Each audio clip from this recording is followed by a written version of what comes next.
বাংলাদেশের রাজধানী ঢাকাকে বলা হয় মসজিদের নগরী। এই দেশের ভিতরে বুলন্দ আওয়াজ থাকবে উলামায়ে কেরামদের, ইমামদের, খতিবদের। ইসলাম রাষ্ট্রীয় পর্যায়ে ক্ষমতা যায়, ক্ষমতায় যদি আজকে যেতে পারে, আজকে এই দাবিগুলো বাস্তবায়ন আল্লাহর রহমতে 1-2 মধ্যে বাস্তবায়ন হবে ইনশাআল্লাহ। আলহামদুলিল্লাহ, আজকে আমাদের এই মজলিস বাংলাদেশের স্বাধীনতার পরে এইভাবে ইমাম, খতিব সম্মানিত তাদেরকে নিয়ে সর্বপ্রথম এই ধরনের একটা মজলিস আল্লাহ কবুল করছেন। এর মাধ্যমে বোঝা যায় যে 5ই আগস্ট 2024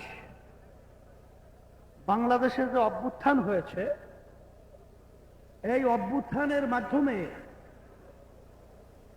এখন বাস্তবতা হলো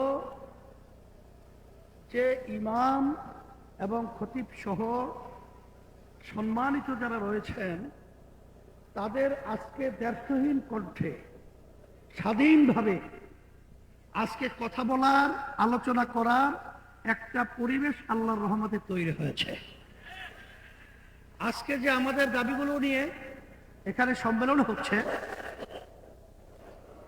আমার মন বলছে যে আল্লাহর রহমতে সারা বাংলাদেশে সফর করার পরে 53-54 বছরে আমাদের দেশে ইসলামের পক্ষে উলামায়ে কেরামদের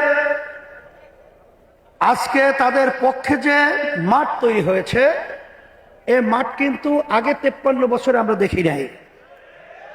এখন আমাদের এই দাবিগুলো বাস্তবায়নের জন্য আমাদের আজকে শপথ দিতে হবে, প্রতিজ্ঞাবদ্ধ হতে হবে যেই বাংলাদেশে শতকরা 92 জনের মতো মুসলমান বসবাস করে, এই দেশের ভিতরে উলামায়ে কেরাম, বাংলাদেশের রাজধানী ঢাকাকে বলা হয় মসজিদের নগরী।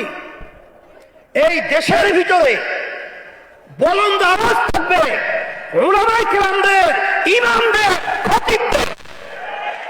এই দেশের মধ্যে আর নাস্তিকতা এবং যারা নাকি বিশেষ করে ফ্যাসিস্ট, খুনি, চাঁদাবাজ, এদের দৌরাত্ম্য বাংলা জমিনে শেষ। আরে বলুন বাংলা আজকে মাটি তৈরি হচ্ছে, আমাদের আওয়াজ করতে হবে, ইমামদের ইজ্জত রক্ষা করতে হবে, খতিবদের ইজ্জত রক্ষা করতে হবে। আজকে যদি ইসলাম রাষ্ট্রীয় পর্যায়ে ক্ষমতা যায়, ক্ষমতায় যদি আজকে যেতে পারে, আজকে এই দাবিগুলো বাস্তবায়ন আল্লাহর রহমতে 1-2 মধ্যে বাস্তবায়ন হবে ইনশাআল্লাহ।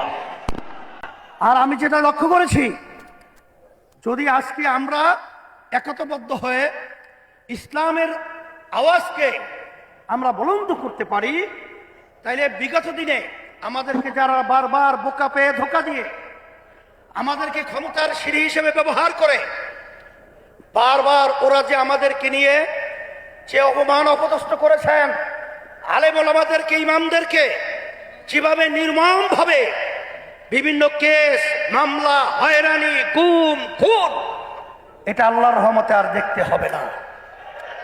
সেই হিসাবে আজকে আমি বিশেষ করে যারা নাকি জাতীয় নেতৃবৃন্দ রয়েছেন, সম্মানিত উলামায়ে কেরাম রয়েছেন, ইমাম, খতিব সম্মানিত যারা রয়েছেন, আমি সকলকে আহ্বান জানাচ্ছি, আসেন আজকে বাংলাদেশের ভিতরে যে মাঠ পরিবেশ তৈরি হয়েছে, ইসলামের পক্ষের মাঠ আল্লাহর রহমতে তৈরি হয়েছে, সেটাকে আমরা বাস্তবায়নের জন্য আমি সকলকে উদাত্ত আহ্বান জানিয়ে, আর এত সুন্দর একটা জাতীয় মানের প্রোগ্রাম আপনারা করায় আপনাদের সকলকে আমি ধন্যবাদ জানাচ্ছি।